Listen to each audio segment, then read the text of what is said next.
Black History Month is here, and CLI is ready. The books on this year's Black History Month book list are chosen to show the depth and impact of Black experiences over centuries. Let's diversify the stories we share. Many children have heard about Ruby Bridges. Good.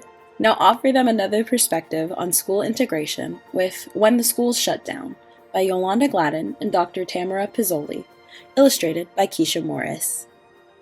Yolanda Gladden was born in 1954 in Farmville, Virginia, a proud Black community. From an early age, she paid attention to her parents' conversations with other adults. She learned math at her uncle's store, style at her aunt's salon, and economics at home. She learned lessons at church and from people's stories about the civil rights movement. By the time she was old enough for school in 1959, Yolanda was ready, but the white people in Farmville weren't.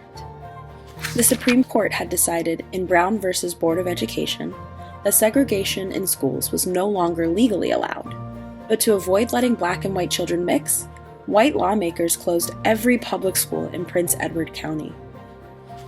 Yolanda's community sprang into action. The children must be educated. People organized their own education system. Black parents and educators started schools and learning centers in church basements and homes. Teachers used the few materials they had to teach reading, writing, history, and math. And Yolanda learned. The schools in Prince Edward County were closed for 5 years.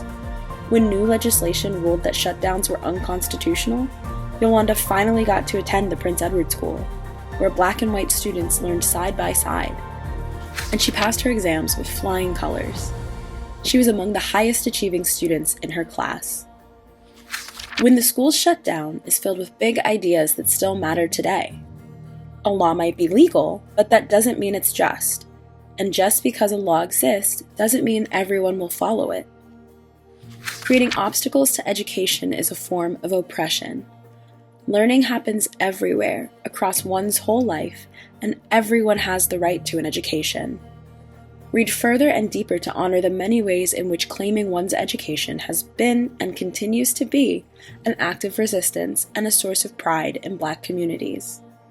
Reach back in time with They Call Me Teach by Lisa Klein Ransom. For another school integration story, read Small Shoes, Great Strides by Vonda Michaud Nelson. A History of Me by Adria Theodore and An American Story by Kwame Alexander remind us that teaching Black history requires care and compassion. When we pay attention to whose stories we privilege and then choose to center Black voices, we help move the needle toward justice.